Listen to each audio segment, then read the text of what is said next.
Prima di parlare dell'ambito un po' anomalo, no? Cioè quello della grande guerra in questo caso, nel caso di questo convegno, vorrei fare alcune considerazioni sulla pace, sulla questione pace.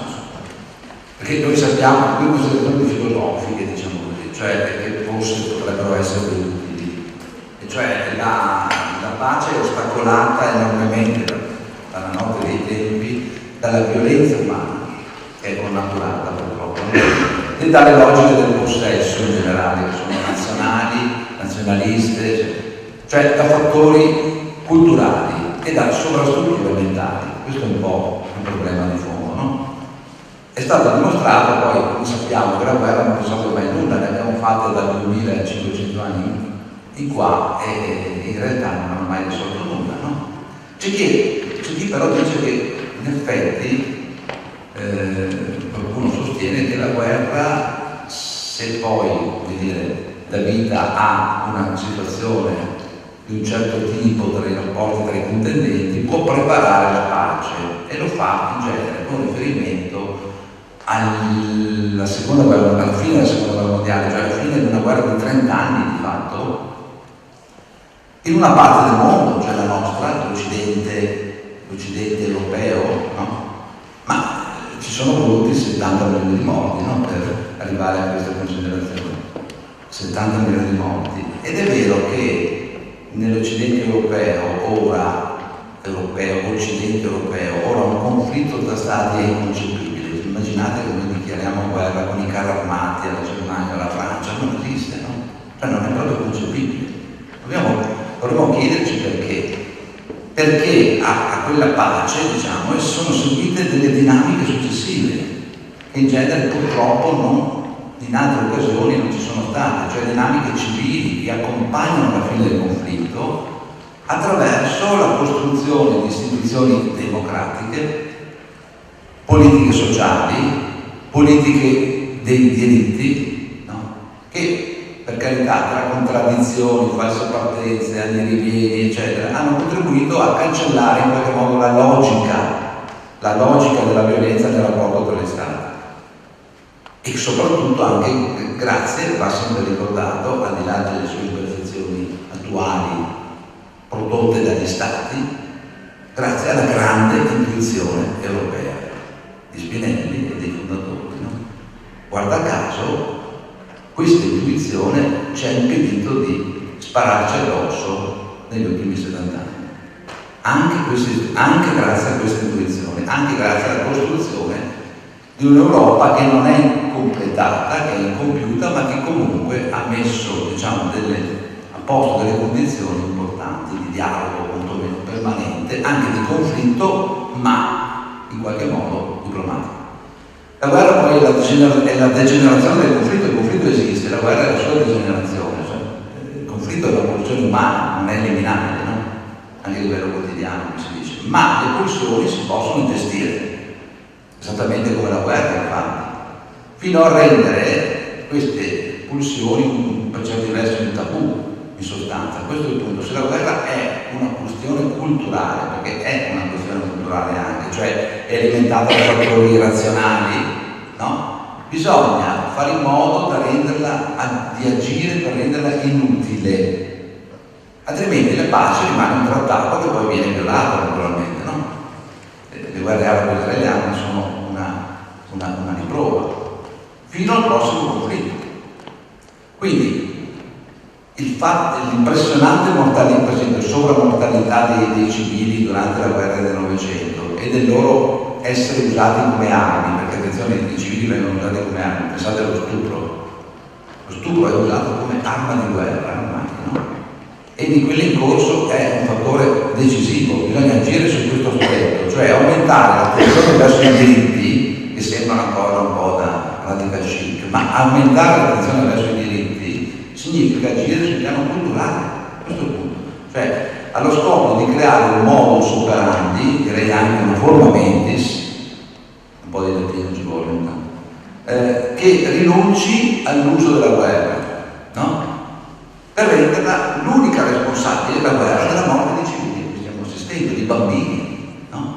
Quindi agire sul piano culturale significa eradicare le ragioni, le applicazioni dell'odio e del fanatismo, sentimento che tra l'altro va anche qui affrontato razionalmente, dimostrando quanto sia inutile. E l'odio è inutile, è un sentimento peraltro non è un diritto, come qualcuno ha scritto, rivendico il diritto all'odio, non il diritto all'odio. L'odio è un sentimento che esiste in tutti noi, ma che va gestito. Ora, la violenza del Novecento, fermo restando che gli uomini si sono massacrati, no? Come abbiamo appena sentito da sempre, no?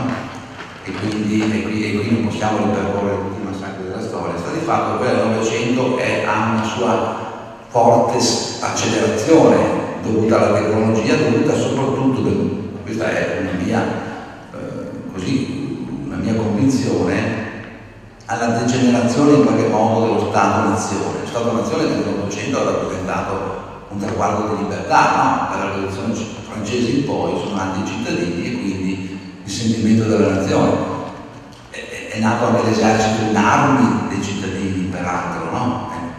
Resta il fatto che dallo Stato-nazione sono emerse una serie di violenze in questo Novecento che hanno prodotto la violenza etnica, la violenza ideologica delle religioni politiche, la violenza dei conflitti civili, cioè delle guerre civili e fratricide tra cittadini, la violenza economica fondata in maniera anche molto ovviamente ipocrita sulle ragioni produttive, e la violenza strategica, cioè l'uso dei bombardamenti sui civili inaugurati per l'appunto durante la seconda guerra mondiale, ma con anteprime anche della prima, perché gli aerei della prima non si prestavano, diciamo, a portare tante bombe, ma qualcuna la portavano, no? Ecco, questo insieme indica la modernità, oltre ovviamente alla tecnologia. In sostanza, cosa produce lo Stato-nazione quando diventa aggressivo, cioè nazionalista?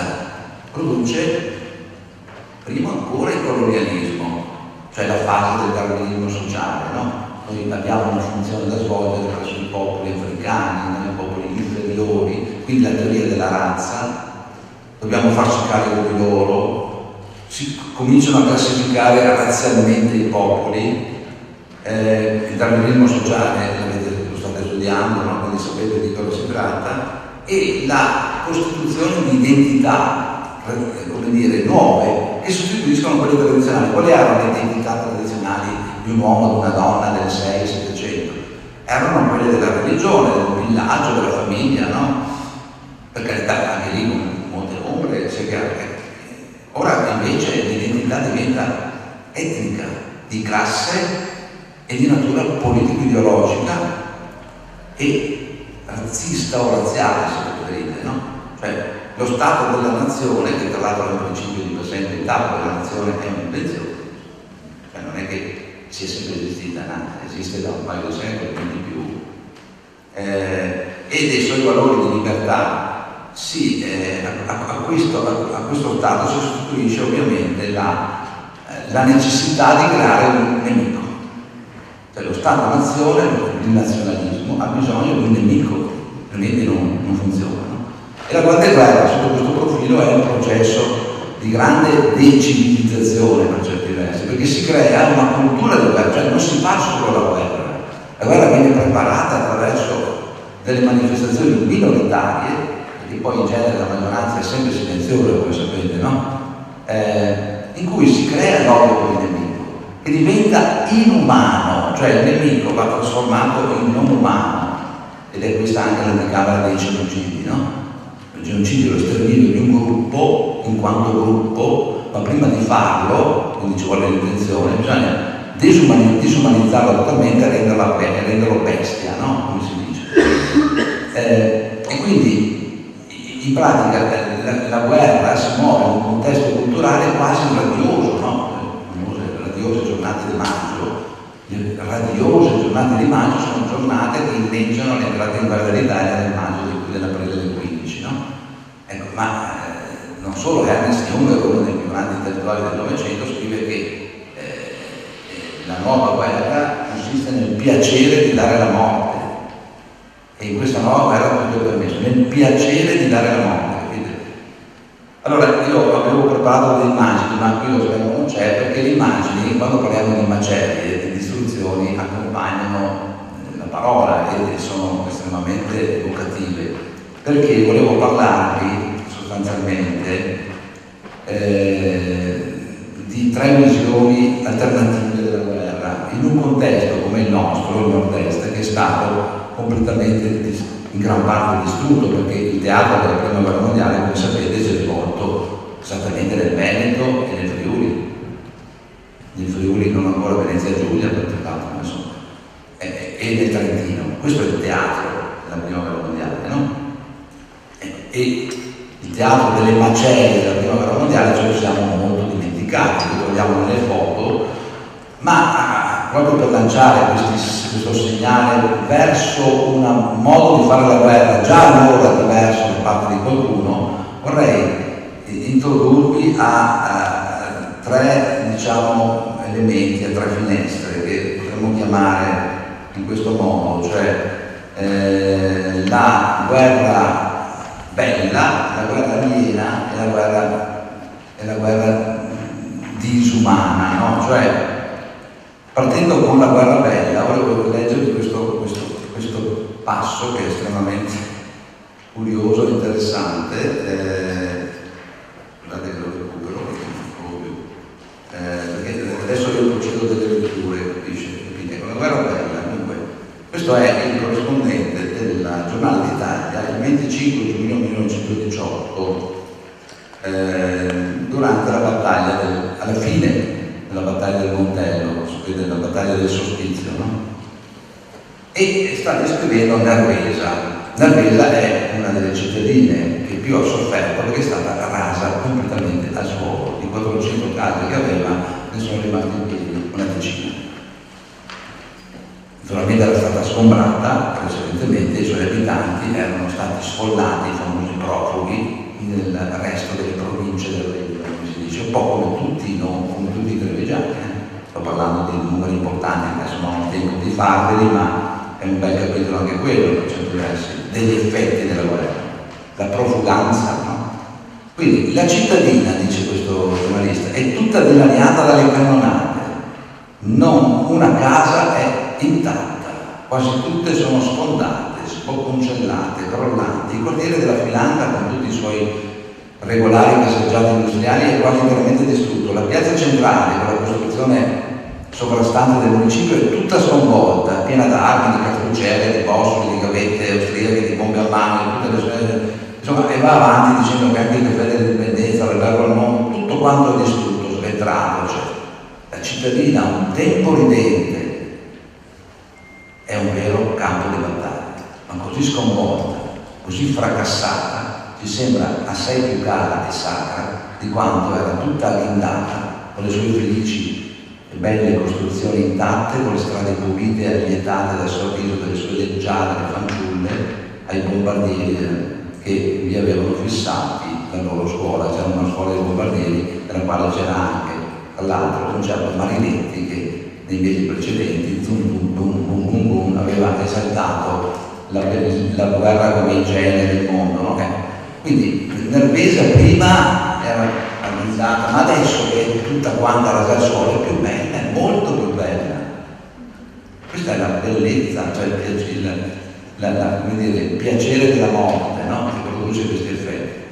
Un altro esempio è tratto da uno scrittore di culto nel trevigiano pressoché intoccabile, che è, come sapete, Giovanni Comisso, il quale lascia scrive le sue memorie, giorni di guerra, caratterizzate chiaramente da un tono comissiano, cioè lui non descrive scontri, bombardamenti sedali perché non li ha vissuti, faceva il geniere nelle retrovie e andava in giro in camionetta, no? Allora, scrive a un certo punto, sempre girando per il Montello, prima di scrivere le donne che lavano i panni, che manco li guardano, vabbè, non guardano i soldati, insomma. E poi nel ritornare, dice, le facili corse della macchina in discesa, il ventilare dell'aria, tutto riposava e inebriava. Appena arrivati giù dal Montello, visto un altro pieno di ciliegie, dissi a un soldato di salire sopra: si stava mangiando la frutta che questi ci buttava dall'alto, quando da dietro un filare di viti si presentò un contadino imbronciato che ci chiese perché si prendesse quella roba che non era nostra. Ma non sapete che noi siamo stati fino adesso sotto le granate per difendere i vostri campi, gli grida con bile. Per i miei campi sono qui io a difenderli, rispose, e veniva voglia di bastonarlo, ma prese alcune monete e le scagliai contro e ce ne andava. Allora, qui siamo di fronte a uno scontro di mentalità fortissimo, di cui le note, le croniche hanno registrato solo il primo, non il secondo, cioè la totale alterità, la totale alienazione della popolazione civile rispetto al conflitto in corso, che è un fattore che non si esamina molto spesso, insomma. Questo anche mi rendo conto che chiede categorie di lettura molto sottili e sofisticate, ma che dimostra a guerra in corso quasi finita che effettivamente la maggioranza delle popolazioni, la stragrande maggioranza degli italiani non la voleva questa guerra. Dopodiché la guerra è stata fatta dai contadini, è stata fatta dagli operai, dalla povera gente, ed è stata vissuta come una malannata verdiana, cioè vabbè, ci tocca fare anche questa, la facciamo. Lo spirito di corpo poi di trincea, no? Di reparto ha fatto il resto, e quindi è chiaro che si è creato attorno alla grande guerra un aspetto affettivo. Su questo in conferenza stampa ho sottolineato un po' i pericoli, nel senso che è giusto ed è normale ed è legittimo che ogni comunità, Vittorio Veneto, come tutti i paesi attorno nella provincia di Treviso, abbiano un ricordo dei propri caduti, una dimensione affettiva nei confronti.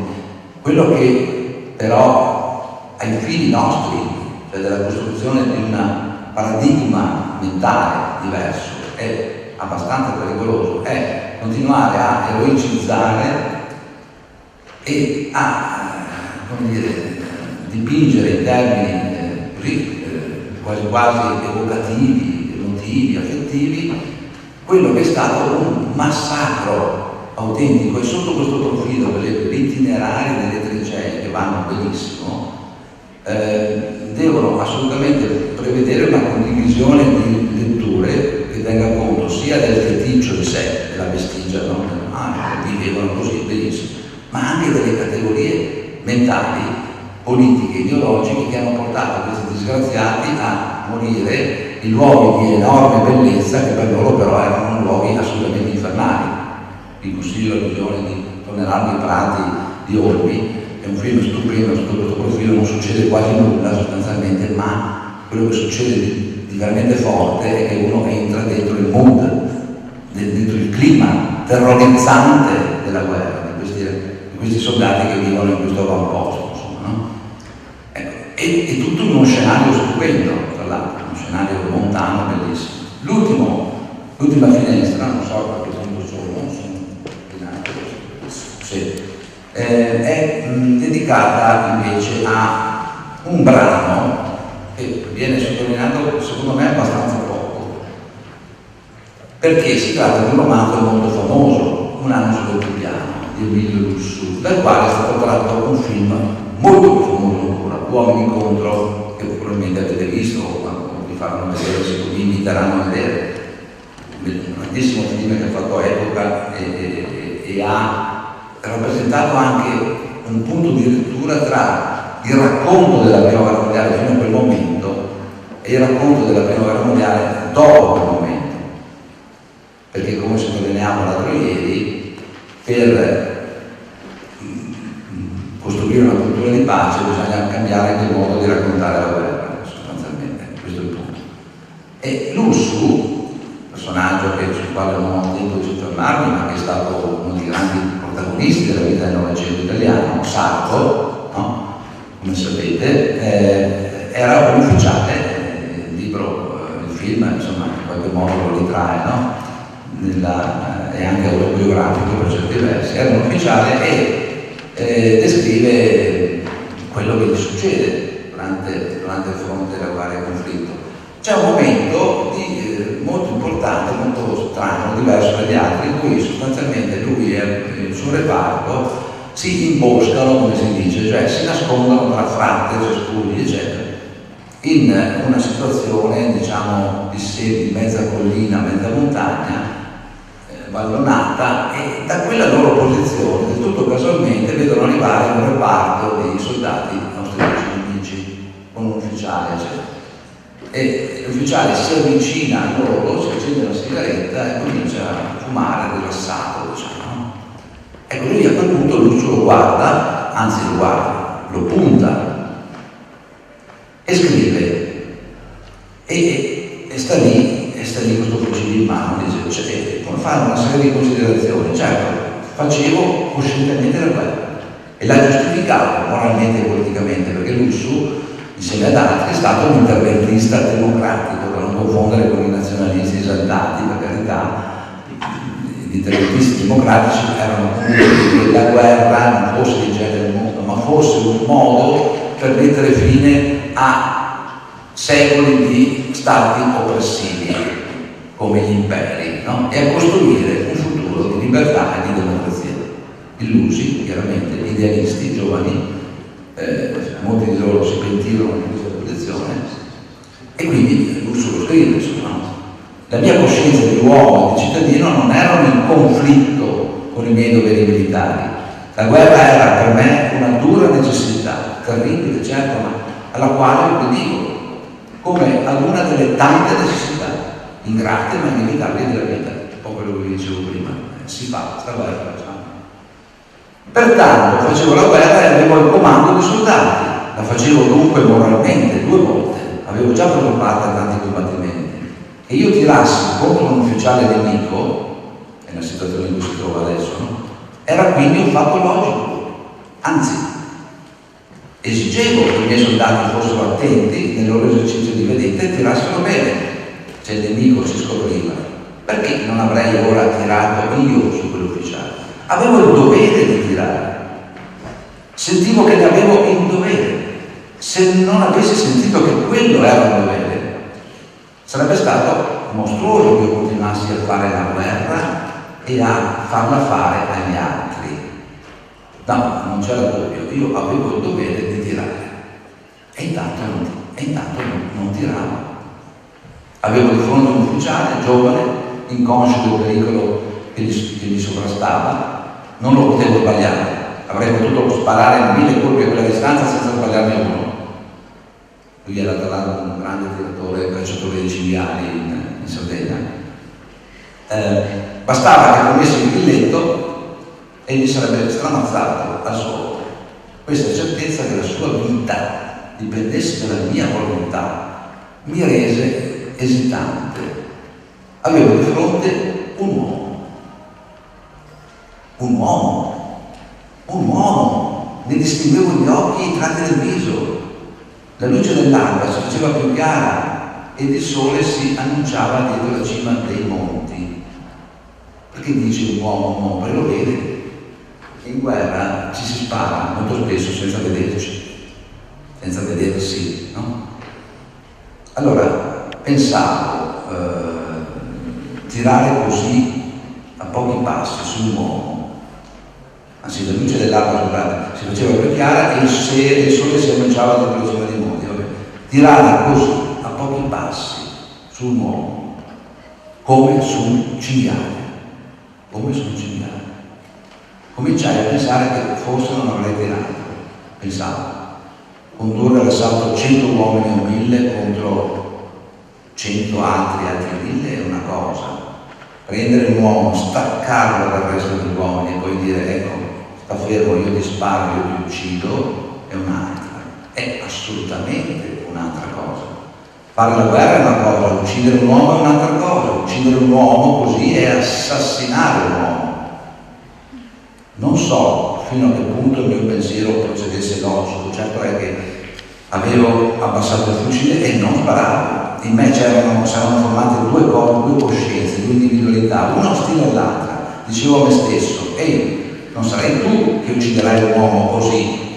Io stesso che ho vissuto quegli istanti non sarei ora in grado di rifare l'esame di quel processo psicologico. Beh, un salto che io oggi non vedo più chiaramente. E mi chiedo ancora come, arrivato a quella conclusione, io pensassi di far eseguire da un altro quello che io stesso non mi sentivo la coscienza di compiere. Avevo il fucile poggiato per terra, infilato nel cespuglio. Il caporale si stringeva al mio fianco, gli porsi il calcio del fucile e gli dissi a fior di labbra: sai, così un uomo solo, io non parlo, tu vuoi? Il caporale prese il calcio del fucile e mi rispose: neppure io. E rientrammo carponi in trincea. Il caffè era già distribuito e lo prendemmo anche noi. Ora, questo passo potrebbe costituire, se venisse in qualche modo, insomma, propagandato, pubblicizzato, letto molto meglio di quanto abbia fatto io, potrebbe costituire una sorta di strumento che ci possa portare a distinguere la logica della guerra rispetto a quella dell'assassinio, no? Perché in guerra, come sapete, il diritto consente ai soldati di uccidere, evidentemente. Ma chi ha fatto questo diritto? Gli uomini, evidentemente, no? Allora, qui trovarsi in una situazione di questo tipo porta il tenente Lussu a considerare che di fronte a un uomo che sta compiendo un assassinio. Se